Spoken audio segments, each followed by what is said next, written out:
प्रधानमंत्री मोदींचं सरकार, देवेंद्र फडणवीसचं सरकार, डबल इंजिन सरकारच महाराष्ट्राचा विकास करू शकतं अशी भावना ही महाराष्ट्राच्या जनतेमध्ये आहे।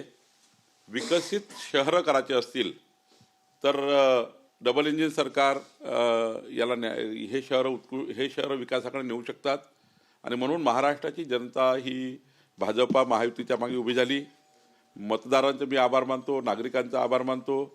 भारतीय जनता पार्टीचे आमचे नेते देवेंद्रजी यांनी संपूर्ण महाराष्ट्र पिंजला आणि महाराष्ट्र पिंजून या ठिकाणी या मोठा यश आम्हाला मिळालं। आमचे अध्यक्ष रवींद्र चव्हाणच्या मार्गदर्शनाखाली आम्ही सर्व लोक, मी जरी निवडणुकीचा प्रभारी असलो तरी आम्ही सर्व लोक, आमचे सर्व मंत्री, भारतीय जनता पार्टीची संघटना एकसंघ राहिली आणि आज महाराष्ट्रामध्ये 51% वर मतं आम्हाला मिळाले, 2/3 बहुमत आम्हाला मिळालं।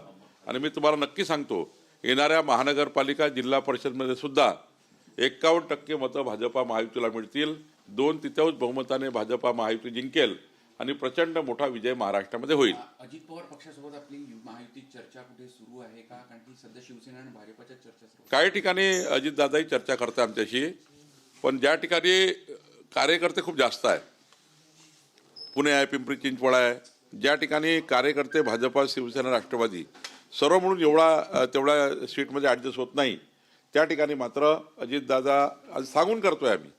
असं नाही की बाबा काही एकाला बगल देऊन करतोय आम्ही। ते म्हणतात की बाबा अजितदादा आमचे कार्यकर्ते सांभाळ नाही। आम्ही त्यांना म्हटलं तुम्ही मित्रपक्षात आहे, तुम्ही मैत्रीपूर्ण लढा। काही ठिकाणी एकनाथजी शिंदे आणि आम्ही एकत्र पण लढतो आहे।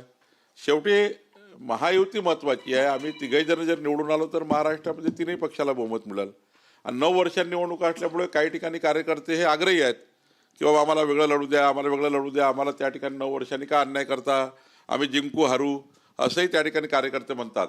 आणि त्यामुळं मला असं वाटतं की आम्ही चर्चा करून, समन्वय समितीमध्ये चर्चा करून, 3 पक्षाच्या समन्वय समितीत चर्चा करून हा निर्णय आम्ही करतोय।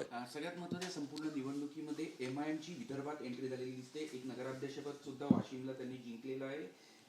एक वेगळी ताकद एमआयएम म्हणून पुढे येत आहे। नाही, एमआयएम ही त्यांचा पक्ष त्यांनी चालवायचा, पण एमआयएमला काही चांगलं मत यावेळी मिळाले आहेत। काही ठिकाणी नगरसेवक निवडून आले आहेत आणि नगराध्यक्ष आले आहेत। यापूर्वी एमआयएमला एवढं विदर्भामध्ये स्थान नव्हतं, पण आता एमआयएम त्या ठिकाणी लढत आहेत। ठीक आहे, त्यांना शुभेच्छा आहेत, त्यांनी काही नगरपालिका जिंकली आहे, त्यांचे नगरसेवक आले आहे, त्यांनी त्यांचा पक्ष आता पुढे न्यायचा की नाही त्यांनी ठरवायचं आहे। पण पिंपरीमध्ये काही राष्ट्रवादीच्या माजी नगरसेवकांनी भाजपमध्ये प्रवेश केला, त्यावरून अजितदादा नाराज असल्याचं कळत आहे। अजितदादा बोललेला तुम्ही पक्ष प्रवेश करू शकता, आम्ही देखील तीच भूमिका घेऊ शकतो। नाही, ठीक आहे की ज्यांना वाटतं भारतीय जनता पार्टीमध्ये यायचं त्यांना तर आम्ही थांबू शकत नाही।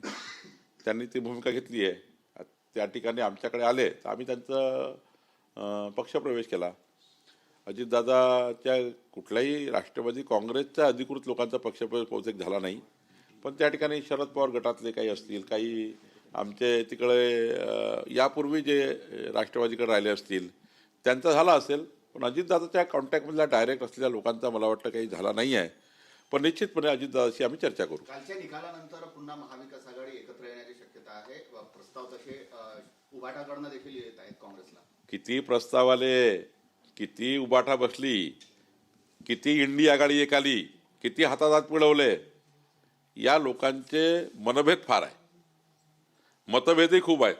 हे एकत्र येऊ शकत नाही, आले तरी आपसात लढणार नाही, सोडून देतील एकामेकाला निवडणुकीच्या काळात। यांच्यावर जनतेचा विश्वास राहिला नाही आहे, मतदाराचा विश्वास राहिला नाही आहे, मतदाराचा विश्वास महायुतीने आहे, महायुतीच्या बाजूने आहे। आणि त्यामुळे वारंवार सांगतो, 51% मतं का म्हणतो मी की महाविकास आघाडीला सोडून जनतेने भाजपा महायुती स्वीकारली आहे आणि त्यामुळे 51%च्या वर मतं भाजपा महायुतीलाच मिळतील, यांना मिळणार नाही आहे। हे कसे जिंकणार आहेत? आणि जेव्हा तुमच्याकडे सत्ता होती, संसाधनं होते, त्या ठिकाणी जनतेला तुम्ही विकासाकडे न्यायची तेव्हा तुमच्याकडे शक्ती होती, तुम्ही ना सरकारचा वापर समाजाच्या शेवटच्या माणसाकरता केला, सत्ताही तुम्ही आपलं साध्य समजले। महाविकास आघाडीचे लोक सत्ता आली की साध्य झालं आणि आता निवडणुकीच्या पराभवानंतर ते काही आत्मचिंतन करत नाही। आम्ही निवडणुकीच्या पराभवातनं आत्मचिंतन करतो। ज्या ठिकाणी आमची निवडणुकीत पराजय झाला, आत्ताही ज्या ठिकाणी पराजय झाला, आमची टीम गेली आहे आत्मचिंतन करण्याकरता। काय झालं आहे नेमकं, का चंद्रपूरमध्ये का पराभव झाला, आत्मचिंतन करू, आत्मचिंतन करून काहीतरी शिकू, शिकणं तर जिंकू पुढे। ही काँग्रेस पार्टी आत्मचिंतनच करत नाही. त्यांना नुसतं ईव्हीएम खराब दिसतं, त्यांना वोट चोरी झाली दिसतं. हे खोटारडेपणा करतात आणि त्यामुळं किती एक आले तरी जनता यांच्यासोबत नाही आहे. नेते एक आहे, जनता नाही आहे. धुरंदर हे फुगवलेले आहे, सुजवलेले आहे असा आरोप करताय. आयोगाच्या यशामुळे कुठेतरी एवढं यश भाजपला मिळालं असा आरोप संजय राऊत करताय. जिथं हारले त्या ठिकाणचं ठीक आहे, मुजुरीच जात नाही यांची. मुजरच खूप आहे. जनता धडा शिकवून जायचे. इथं विधानसभेत एवढा मोठा धडा शिकवला, आताही नगरपालिकेत धडा शिकले नाहीत. यांचा पक्ष मला कळतच नाही कसा चालवतात. तुम्हाला आत्मचिंतन ज्याला करता येत नाही तो पक्ष चालू शकत नाही, कार्यकर्त्याला न्याय देऊ शकत नाही. यांना आत्मचिंतन करायची सवयच नाही. फक्त आला चेंडू मारला, आला चेंडू मारला.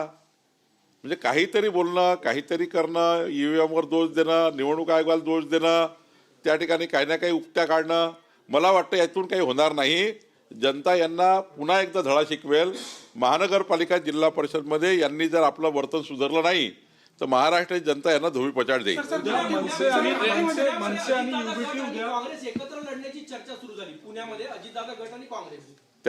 त्यांना अधिकार आहे त्यांच्या पक्षाचा कोणासोबत त्यांनी युती करावी. आमच्यासोबत आम्ही शिवसेना भाजप लढतो आहे. अजितदादांनी चर्चा करून पुणे पिंपरी चिंचवडला लढायचं ठरवलेलं आहे.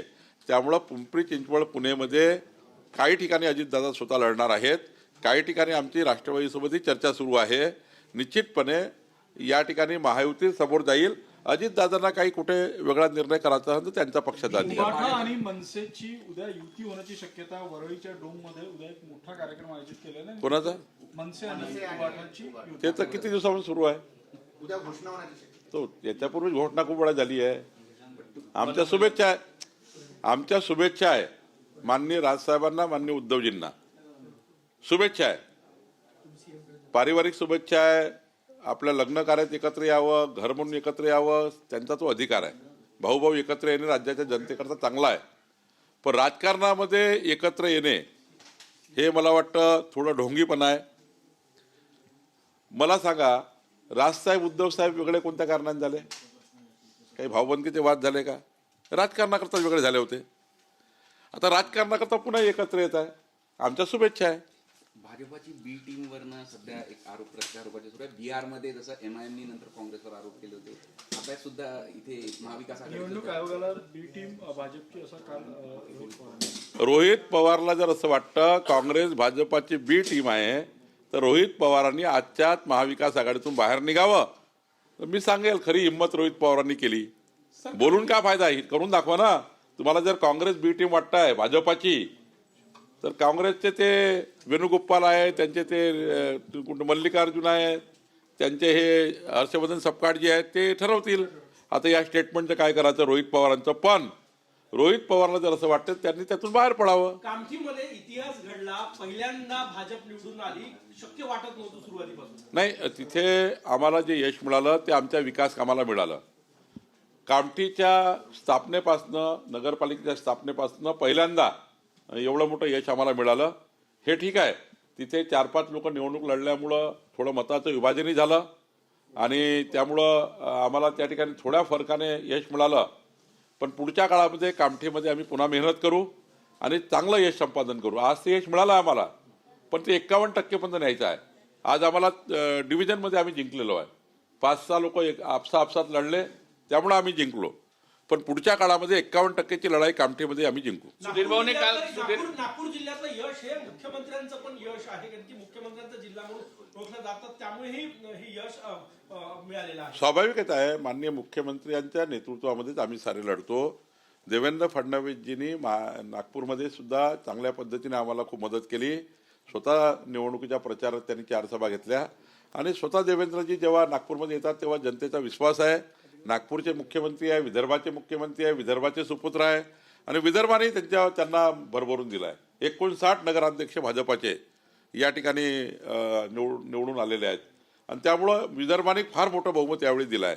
त्यामुळे विदर्भाचे सुपुत्र, नागपूरचे सुपुत्र म्हणून देवेंद्रजीवर लोकांचा विश्वास आहे. केंद्रीय मंत्री नितीन गडकरी म्हणाले आम्ही विकासावर निवडून येऊ आणि महानगरपालिका त्याचबरोबर दारू आणि पार्ट्या देऊ. एकदम बरोबर आहे. दारू, पार्ट्या, पैसे वाटप हे आमच्या ब्लडमध्ये नाही आहे. हे फक्त आरोप लावतात हे लोक. आम्ही आमच्या विकासाच्या माननीय नितीन गडकरीजींनी पुढच्या 50 वर्षाचं नागपूर तयार केलेलं आहे. नागपूरला आंतरराष्ट्रीय शहर म्हणून त्या ठिकाणी विकसित करण्याचा नितीनजीचा संकल्प आहे. आज नागपूरमध्ये एम्स, IIIT, IIT, शाही स्पोर्ट कॉम्प्लेक्स, नागपूरला आज या 10 वर्षामध्ये 2014 नंतर जे नितीनजींनी देवेंद्रजींनी दिलं आहे ते 50 वर्षाच्या सरकारने दिलं नाही आहे. या उपराजधानीला सुसज्ज उपराजधानी, या उपराजधानीला आंतरराष्ट्रीय लेवलला नाव मान्य नितीनजी देवेंद्रजीमुळे मिळालं आहे. त्यामुळे नागपूरची जनता आपल्यासोबत आहे. आता काही लोक होटच देत नाही, त्याचं काही करायचं नाही. काही लोकांना किती म्हटलं होट देत नाही, पण आम्हाला त्या ठिकाणी नागपूरच्या जनतेवर विश्वास आहे की नागपूरची जनता 51% मतं आम्हाला देईल विधानसभेसारखे. आणि त्यामुळं मला असं वाटतं की निश्चितपणे नागपूरच्या जनतेवर आमचा विश्वास आहे. 51%चे मतं आम्हाला मिळतील. काही त्या ठिकाणी गैरसमज निर्माण आमच्याबद्दल काही समाजामध्ये काही व्यक्तीमध्ये केलेले आहेत, त्यांनी आम्हाला दूर ठेवलेला आहे. पण मला वाटते महानगरपालिकेच्या निवडणुकीत आम्ही सारे एकत्र आम्हाला मतदान आज करतील. रात्री मुख्यमंत्र्यांच्या उपस्थितीमध्ये तुमची समीक्षा बैठक आहे. या समीक्षा बैठकीमध्ये कुठले विषय असणार आहे आणि काय नेमकी चर्चा होणार? आज रात्री माननीय मुख्यमंत्री देवेंद्र फडणवीसजी आम्ही सर्व बसणार आहोत. आमचे जे राज्याचा महत्त्वाचा आमचा जो निवडणुकीच्या संदर्भाने एक चर्चा होणार आहे. आत्तापर्यंतच्या निवडणुकीमध्ये नगरपालिकेच्या निवडणुकीमध्ये आम्ही त्या ठिकाणी आत्मचिंतन करणार आहोत. काही ठिकाणी आम्हाला यश अपेक्षित होतं, त्या ठिकाणी मिळालं नाही आहे, त्याबद्दल आत्मचिंतन करणार आहोत. आणि पुढच्या महानगरपालिका जिल्हा परिषदच्या निवडणुकीची त्या ठिकाणी तयारी, महायुतीची तयारी कशी असेल याबद्दलची चर्चा आजच्या समन्वय समितीच्या बैठकीत होणार आहे.